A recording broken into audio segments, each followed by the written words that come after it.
लिखी है प्रदेश वासियों को पाती। शहर में जुगनू और गौरैया गायब होना बेहद चिंताजनक है। आधुनिकता के साथ प्रकृति का संतुलन जरूरी है। जैव विविधता के संरक्षण में जन भागीदारी बेहद जरूरी है। यूपी में बाघ, तेंदुए और सारस बड़े हैं। युवाओं से प्रकृति को समझने और सीखने की अपील की गई है सीएम योगी आदित्यनाथ द्वारा। उत्तर प्रदेश के मुख्यमंत्री योगी आदित्यनाथ ने पर्यावरण और जैव विविधता को लेकर प्रदेशवासियों के नाम एक भावुक पाती लिखी है। सीएम योगी ने चिंता जताते हुए कहा कि आधुनिकता की दौड़ में शहरों से जुगनू और गौरैया और मैना जैसी प्रजातियां गायब हो रही हैं, जो पर्यावरण संतुलन के लिए बड़ा खतरा है। उन्होंने सनातन परंपरा का हवाला देते हुए कहा कि प्रकृति से ही जीवन चलता है। मुख्यमंत्री ने युवाओं से प्रकृति से जुड़ने की अपील की है और बताया है कि सरकार के प्रयासों से राज्य में बाघ, तेंदुए और सारस की संख्या बढ़ रही है। तो सीएम योगी आदित्यनाथ ने प्रदेश वासियों को पाती लिखी है, जिसमें उन्होंने जुगनू, गौरैया और मैना के प्रजातियों के गायब होने की बात कही है।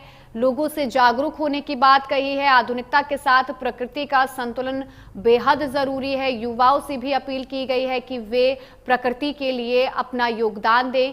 साथ ही सीएम योगी आदित्यनाथ ने यह भी बताया है कि राज्य सरकार के प्रयासों से बाघ, तेंदुए और सारस की संख्या लगातार बढ़ रही है, लेकिन कुछ प्रजातियां ऐसी हैं जो लगातार गायब हो रही हैं। उनको संरक्षण देने के लिए उनके लिए प्रदेशवासियों को कदम उठाने चाहिए। प्रदेशवासियों को जैव विविधता के संरक्षण में भागीदारी देना बेहद जरूरी है। यूपी में बाघ, तेंदुए और सारस लगातार बढ़ रहे हैं। सीएम योगी की तरफ से कहा गया है, युवाओं से प्रकृति को समझने और सीखने की अपील सीएम योगी द्वारा की गई है। तो सीएम योगी आदित्यनाथ ने प्रदेश वासियों के लिए एक पाती लिखी है, जिसमें शहर के जुगनू, गौरैया के गायब होने को लेकर चिंता जताई है।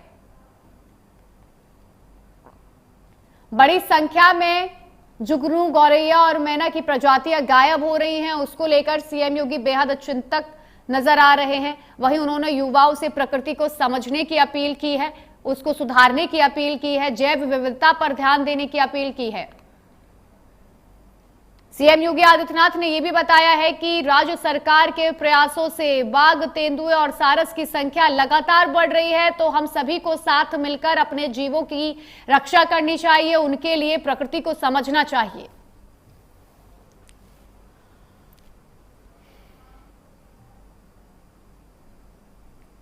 वक्त